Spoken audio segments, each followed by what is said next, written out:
It's week 2 of the Sports Betting Spotlight for the Las Vegas Review-Journal from the Golden Nugget in downtown Vegas. We had a successful winning week 1. I'm joined by Kelly Stewart and Tony Miller, the Golden Nugget book director. How was week 1 of the NFL season for the books? It was good. You know, got beat up on teasers a little bit, but all in all, it was good. It was a good weekend. Kelly, how's your start to the football season been? Well, Jack Del Rio went for 2 and gave me a big one of those to start, and then I bet the Bears, who didn't come out in the second half, and then the Redskins, who apparently don't play defense, and Kirk Cousins threw 2 interceptions. So I was on the Saints as well, and hey, if you bet the Bears, I know you're going to get bad news more often than not. All right, let's start with your first 3 plays for this week. You're going with the Jaguars +3, the Titans +6, and a favorite. You're going to throw a favorite in there this week, Patriots -6.5. Tony Miller, play number 1, Florida State -1.5. I didn't use Louisville in this video, but I'm on the opposite side in that game tomorrow morning. Texas A&M +3.5. Seahawks Rams under 38. You don't anticipate a shootout in the Rams game, I guess. All right, my first 3 will be Oklahoma +1, BYU +3, and Browns +6.5. I almost never play the Browns. Kelly, Jaguars +3. What do you like? You know, I like this Jaguars team. They got it done for me last week against the Packers. I know that I was at home.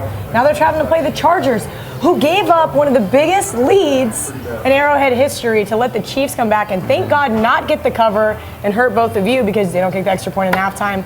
I don't know if you guys have ever been to Qualcomm. It's pretty evenly matched, so I don't think there's much home field advantage for the Chargers there. I'm going to take the 3 points with the Jaguars, who I think are a much improved team. Yeah, I had the Chargers last week getting 7, and they were up 24-3. You think no problem? Yeah. Going to be an easy win.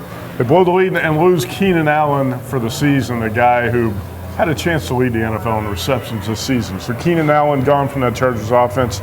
Titans +6. Marcus Mariota's got to play better. Marcus Mariota does have to play better, but this is more of a play against why is Detroit a 6-point favorite. I don't see it. There's been a lot of love for Detroit. Yes, they came back and beat Indianapolis last week in Indy. I'm not really buying it. Can the Lions stop the run? I don't know. I think it's going to be another big game for DeMarco Murray. Hopefully I'm right and, lose by a field goal or something. All right, I like your first 2 plays. And the Patriots I used on a teaser this week. You're going to lay 6.5. You know what? I don't bet chalk very often. And I know this is a huge public play. And I don't care. Pats are 7-0 against Miami in Foxborough. I was impressed with Jimmy G last week. I think they can get it done. Miami's traveling from Seattle to Miami to Boston, as Matt pointed out to me earlier, which I obviously knew. But it's a tough schedule. That's a tough trip. I'm not buying this Miami Dolphins team. I'm also not buying the Seahawks, who squeaked out the win last week against them. Tough for the Dolphins. They have to go to Seattle and then New England to open the season. I mean, that's a brutal schedule. Tony, Florida State, a big comeback in week 1 to beat Ole Miss on that Monday night. You're going to lay 1.5 here on the road with the Seminoles at Louisville.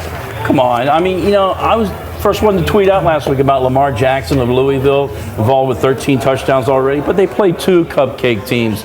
Now he's got to put on his big boy cleats. He's got to go against the number 2 team in the country, the Seminole defense. Jimbo Fisher's going to have Von Cooks all fired up.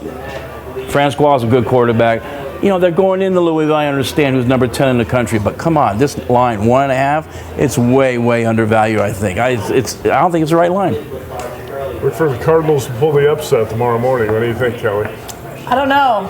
Let's look at some notes. No chance. Let's see. The Seminoles have won 14 of their last 15 against Louisville, 28-2 in their last 30 games in the ACC. It's tough. I was on Ole Miss that Monday night, and I'm looking at this Florida State team going, I think Louisville first half is actually probably the play. I think Florida State makes some good adjustments at halftime. What's up with these Seminoles slow starts? They are slow. Back 3 years now. That Ole Miss game, I don't know what Jimbo Fisher did at halftime, but he took the team in at halftime. They were down big. Jameis gave a halftime speech. Well, that's true, too. And they came out fired out in the second half. They'll be ready in this game against Louisville. Louisville's up against a different animal this week. All right, that's going to be a good one. Early Saturday morning, Texas A&M, Auburn, a classic SEC Is it going to be a defensive battle, or what are we going to see here? Well, A&M's a really good football team. Taking Trevor Knight's going on the road here. Great quarterback. I think he goes in Auburn and pastes them, man. Auburn's secondary is awful. So I'm going to take the points here against Auburn, and I think Texas A&M is going to be a legitimate contender in the SEC. All right, we were watching the game Monday night, and early on you said you wanted to bet live betting Rams under the total at the 49ers. That was 28-0. How are the Rams going to bounce back offensively here? They host Seattle. Russell Wilson's got a hobbled ankle. Seattle, LA under 38. Yeah, this team was just so pathetic last Monday night. No one would have ever thought that was going to happen, the shutout to the Niners. But now they are coming home, going against Seattle team, coming down the road. But Wilson's banged up. Their offense isn't going to be clicking that well. I'm going to bank on the Seattle defense to shut down the Rams again.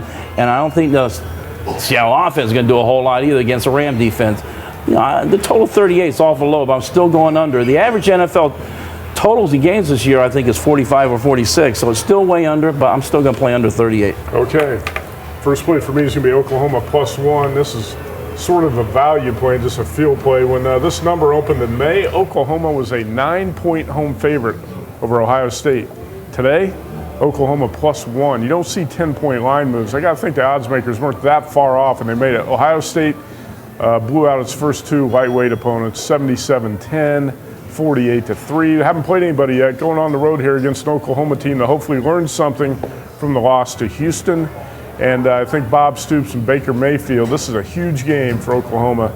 As home dogs, I will take the Sooners. Might regret it, but I'm going to take the Sooners. All right, BYU +3. I watched UCLA last week against UNLV, 7-point game in the fourth quarter at the Rose Bowl.